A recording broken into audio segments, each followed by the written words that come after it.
Hello friends, welcome back to my YouTube channel Seva climbing 247।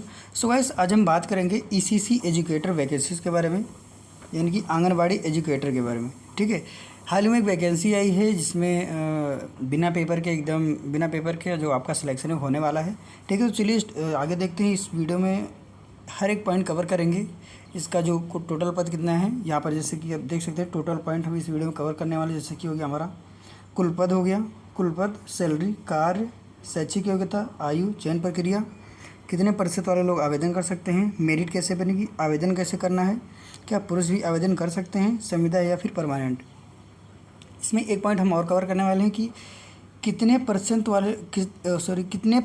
वाले लोग आवेदन करें इसमें, यानी कि कितने परसेंट वालों का सिलेक्शन इसमें होने के चांसेस हैं। ठीक है, तो वीडियो में लास्ट तक जरूर बने रहें और हर एक पॉइंट इसमें हम एकदम एक फुल एक्सप्लेन के साथ कवर करने वाले हैं। ठीक है, चलिए स्टार्ट करते हैं। सबसे पहले इसका जो हम कुल पद है यहाँ पर देख लेते हैं। जो हमारा कुल पद है वो 10,684 है, जो कि काफ़ी ज़्यादा है। यानी ये जो पद है यूपी के हर एक डिस्ट्रिक्ट में ये पद दिया गया है। ठीक है, आपकी डिस्ट्रिक्ट में कुल कितने पद हैं अभी हम आगे देख लेते हैं, हर एक डिस्ट्रिक्ट का कितना पद है। ठीक, अब यहाँ पर जो उसकी सैलरी है वो काफ़ी अच्छी है, 10,313, जो कि बिना पेपर के जो वैकेंसी है उसकी उस हिसाब से बहुत अच्छा सैलरी है। ठीक है, 10,313 पर मंथ आपको मिलेगा। आगे बढ़ते हैं। यहाँ पर हम बात करेंगे शैक्षिक योग्यता। ठीक है, जो शैक्षिक योग्यता है आपका जो होना चाहिए, हाई स्कूल होना चाहिए, इंटर होना चाहिए और प्लस में आपका ग्रेजुएशन होना चाहिए। जो ग्रेजुएशन होना चाहिए आपका होम साइंस में होना चाहिए, होम साइंस यानी कि गृह विज्ञान। ठीक है, या फिर अगर आपके पास होम साइंस में ग्रेजुएशन नहीं है तो आपके पास 10th होना चाहिए, यानी कि high school, inter plus diploma होना चाहिए। अब डिप्लोमा किस में होना चाहिए? आपका डिप्लोमा होना चाहिए नर्सरी अध्यापक शिक्षा या फिर एनटीटी यानी नर्सरी ट्रेनिंग टीचर। ठीक है, उसके बाद में फिर सिटी नर्सरी, उसके बाद में डीपीएसआई। इन चारों में से किसी एक में आपका डिप्लोमा होना चाहिए। ठीक है, अगर या तो आपके पास ग्रेजुएशन में होम साइंस होना चाहिए या फिर आपके पास इन चारों में से कोई एक डिप्लोमा होना चाहिए 10th और 12th के बाद में। ठीक है, तो ये शैक्षिक योग्यता आपको समझ में आ गया होगा। आगे चलते हैं। जो इसका आयु है यानी कि जो उम्र है वो कितना होना चाहिए? आपका जो उम्र है वो 18 साल से प्लस होना चाहिए, यानी कि 18 साल से ज़्यादा, और 40 साल से कम होना चाहिए। ठीक है, अब आप कैसे पता करें कि आपकी जो उम्र है वो 40 साल से कम है? ठीक है, तो यहाँ पर आप देख सकते हैं जो उम्र देखा जाएगा वो 1 जुलाई यानी 1/7/2024 को 40 साल से अधिक ना हो, यानी कि 1 जुलाई 2024 तक आपका उम्र 40 साल से अधिक नहीं होना चाहिए। हम उम्र अब कैसे देखेंगे कि हमारा जो उम्र है वो 40 साल मतलब कितना है। ठीक है, तो सबसे पहले ये आप डेट लिखेंगे 1 जुलाई 2000, उसके नीचे आप अपना यहाँ पर डीओबी लिखेंगे। ठीक है, तो इस डेट में से अपना डीओबी आप घटाएंगे, उसके बाद आपका जो उम्र है वो यहाँ पर आ जाएगा। अब कैसे घटाएंगे? जैसे यहाँ पर एक में से और ये हाँ इधर से घटाना है आपको, ये चीज़ आप ध्यान रखिएगा, इधर से आपको घटाना है।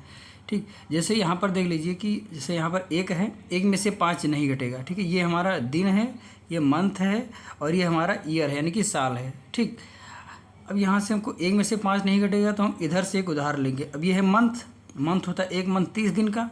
ठीक है, तो इधर हम अगर एक उधार लेंगे तो यहाँ पर 30 आ जाएगा। ठीक, यहाँ पर 30 आएगा यानी कि 30 और 1 31 हो जाएगा। 31 में से 5 गया हमारा, यहाँ पर हो जाएगा हमारा 26। ठीक, उसी प्रकार से यहाँ पर अब 6 मंथ बचा। अब 6 में से 8 जाएगा नहीं तो इधर से हम 1 साल पूरा उधार लेंगे, तो इधर बचेगा 2023 और इधर हो जाएगा हमारा 1 साल में 12 मंथ होते हैं और 7 2 19 यानी कि 19 मंथ यहाँ पर हो जाएगा। ठीक, तो अब हम यहाँ से 19 में से 8 घटाएंगे तो यहाँ पर बच जाएगा 11। ठीक है, यहाँ पर हो जाएगा 26 और यहाँ पर 2023 में से 1995। ठीक, इस हिसाब से आपको यहाँ पर घटा लेना है। उसके बाद आपका जो उम्र है वो यहाँ पर आ जाएगा। जिससे यहाँ पर 2023 बचा हुआ है तो हम 2023 में से 1995 अगर घटाएंगे तो यहाँ पर सबसे पहले जो 13 में से 5 गया 8। ठीक है, और जो यहाँ पर बचेगा 11। ठीक, 11 में से 9 गया 2, यानी कि 28 साल 11 महीना 26 दिन का आपका जो उम्र यहाँ पर आ जाएगा। ठीक है, तो ऐसा करते हैं, ये चीज़ आपको समझ में आ गया होगा कि आप अपना जो एज है यानी उम्र है कैसे निकालेंगे। ठीक है, आगे चलते हैं और यहाँ पर हम देख लेंगे सबसे इम्पॉर्टेंट जो कि चयन प्रक्रिया कैसे होने वाली है। चयन प्रक्रिया यानी कि जो आपका सिलेक्शन प्रोसेस है वो किस प्रकार से होने वाला है। यहाँ पर आपका जो हाई स्कूल है और जो इंटर है और जो आपका ग्रेजुएशन या फिर डिप्लोमा है उसके मेरिट के आधार पर सिलेक्शन होगा, यानी कि आपको पेपरों पर कुछ नहीं देना है। सिंपली आपका जो इसमें जो भी मेरिट होगा उसी हिसाब से आपका जो सिलेक्शन है वो होगा। ठीक है, अब मेरिट कैसे बनेगी ये हम आगे देख लेते हैं।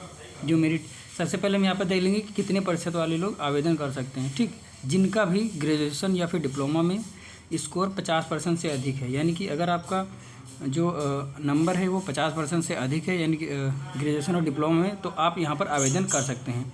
अब 50% से तो आपका सिलेक्शन होने वाला है नहीं। ठीक, तो आगे हम देख लेते हैं जो मेरिट है वो कैसे बनेगी, जो कि काफ़ी सारा इंपॉर्टेंट है। ये पॉइंट आपका बहुत इंपॉर्टेंट होने वाला है। ठीक, अब मेरिट कैसे बनेगी, आपका जो हाई स्कूल है, इंटर है और ग्रेजुएशन या फिर डिप्लोमा है, उसमें जो भी आपका जो प्रतिशत है उसका औसत लिया जाएगा। ठीक, औसत कैसे लिया जाएगा, यानी कि तीनों का, जैसे हाई स्कूल का परसेंटेज, इंटर का परसेंटेज और ग्रेजुएशन या फिर डिप्लोमा का परसेंटेज, उसके बाद तीनों को ऐड करके हम 3 से डिवाइड कर देंगे। ठीक है, उसके बाद जो यहाँ पर आपका परसेंटेज आएगा वो आपका जो हो जाएगा, उसी के आधार पर आपका जो सिलेक्शन होगा। ठीक है, उसमें जैसे कि आप हाई स्कूल का जोड़ेंगे, इंटर और ग्रेजुएशन, उसके बाद 3 से अगर आप डिवाइड करेंगे, जो भी यहाँ पर रिजल्ट आएगा, जो भी परसेंटेज, वो जिसका सबसे ज़्यादा होगा उस हिसाब से उसका सिलेक्शन होगा। ठीक, तो ये आशा करते हैं समझ में आ गया होगा। अब यहाँ पर देख लेते हैं, अभी हम एक इम्पॉर्टेंट पॉइंट और अभी डिस्कस करेंगे। ठीक है, यहाँ पर देख लेते हैं जो आपका फॉर्म है वो ऑफलाइन होगा फिर ऑनलाइन। ठीक है, तो ज़्यादातर चांसेस है कि आपका जो फॉर्म है वो ऑनलाइन ही होगा। ठीक है, क्योंकि ये आउटसोर्सिंग है और ये जो फॉर्म है आपका हो सकता है सेवा योजना से, ठीक है, ये अप्लाई होगा। ठीक है, अभी ये स्टार्ट तो नहीं हुआ है, जैसे ही स्टार्ट होगा आपको इन्फॉर्म कर दिया जाएगा। ठीक है, कैसे भरना है हर एक स्टेप आपको इसी चैनल पर मिल जाएगा, तो आप इसको सब्सक्राइब भी कर सकते हैं। ठीक है, अगर ऑफलाइन होगा तो आपको एक फॉर्म मिलेगा। ठीक है, जो कि आपका ऑफलाइन भरा जाएगा, लेकिन ऑफलाइन भरने के कोई चांसेस ज़्यादातर है नहीं, ज़्यादातर चांसेस है ऑनलाइन भरने के। यहाँ पर हम कुछ और पॉइंट देख लेते हैं, जैसे कि सबसे पहले हो गया, क्या पुरुष भी आवेदन कर सकते हैं। ठीक है, यानी कि इसमें जो भी नोटिफिकेशन है, अभी हम आपको दिखा देते हैं नोटिफिकेशन। ठीक है, इस नोटिफिकेशन में कहीं पर ये नहीं लिखा है कि इसमें केवल महिलाएं आवेदन कर सकती हैं। ठीक है, जिसके पास भी ग्रेजुएशन में होम साइंस या फिर डिप्लोमा, जिसमें भी अभी हमने 4 डिप्लोमा बताया था उसमें, ठीक है, या फिर ग्रेजुएशन में होम साइंस या फिर वो डिप्लोमा है, तो आप आवेदन कर सकते हैं। कहीं पर भी ये नहीं लिखा है कि केवल महिलाएं ही आवेदन कर सकती हैं। ठीक है, अब ये हो गया संविदा या फिर परमानेंट, तो ये संविदा ही है। ठीक है, आपके ज़िले में कुल कितने पद हैं ये आपको देखने के लिए थोड़ा सा हम यहाँ पर आगे चलते हैं। ठीक है, यहाँ पर आपको हर एक डिस्ट्रिक्ट का जो जितनी वैकेंसीज यहाँ पर आपको शो किया गया है। ठीक है, जैसे आगरा में 161 हो गया। ठीक है, अलीगढ़ में 159, अम्बेडकर में 141, अमेठी में 137। ठीक है, तो इस प्रकार से यहाँ पर पूरा दिया गया है, आप इसको स्क्रीनशॉट ले सकते हैं। ठीक है, अब हम सबसे इम्पोर्टेंट पॉइंट जो कि सिलेक्शन कैसे होगा वो हम यहाँ पर देख लेते हैं। जैसे कि थोड़ा सा हम पीछे चलते हैं।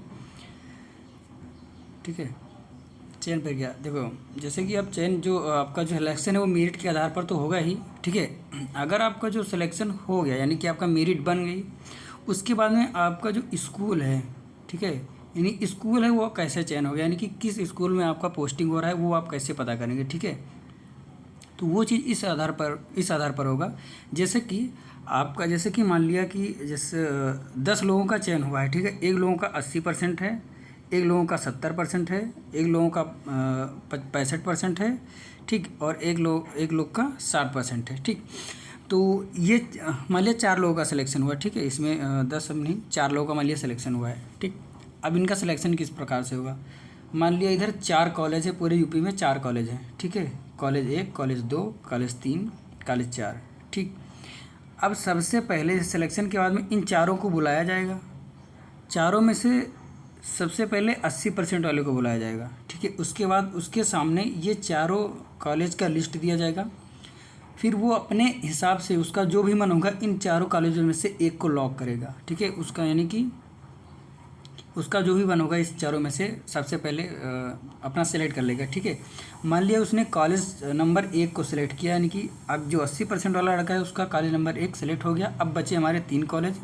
ठीक, अब 70% वाले को बुलाया जाएगा। 70% वाला इन 3 कॉलेजों में से अपना चुनेगा जिसमें भी उसको पोस्टिंग लेनी होगी। मान लिया उसने स्कूल नंबर 3 को सिलेक्ट किया। अब बचे यहाँ पर एक, ठीक, बचा यहाँ पर अब 2 और 4, 2 कॉलेज बचा। ठीक, अब यहाँ पर जो 65% वाला है और 60% वाला है, ये 2 बचे। ठीक, अब 65% वाले को बुलाया जाएगा। फिर इन दोनों में से कोई एक ये सेलेक्ट करेगा, फिर जो लास्ट में बचेगा वो 60% वाला लेगा।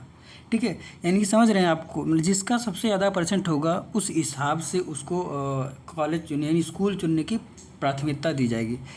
अब यहाँ पर हम देख लेते हैं सबसे इम्पोर्टेंट पॉइंट जो कि है कि कितने प्रतिशत वाले आवेदन करें, यानी कि कितने प्रतिशत वालों का इसमें सिलेक्शन होने के चांसेस है। ठीक है, तो ये आप ध्यान दीजिए कि मैक्सिमम लोग जो ग्रेजुएशन करते हैं वो होम साइंस में एकदम ज़्यादा से ज़्यादा 5% वाले लोग होंगे जो होम साइंस में जो ग्रेजुएशन है उनका होगा। ठीक है, तो आपका अगर 55% भी है, 50% भी है, 60% भी है, तो आप इसमें आवेदन ज़रूर करिए, क्योंकि आपके सिलेक्शन होने के पूरे चांसेस हैं। ठीक है, तो ये छोड़ के इसकी मत कीजिएगा कि आपका जो परसेंटेज है वो 60% से कम है या 50।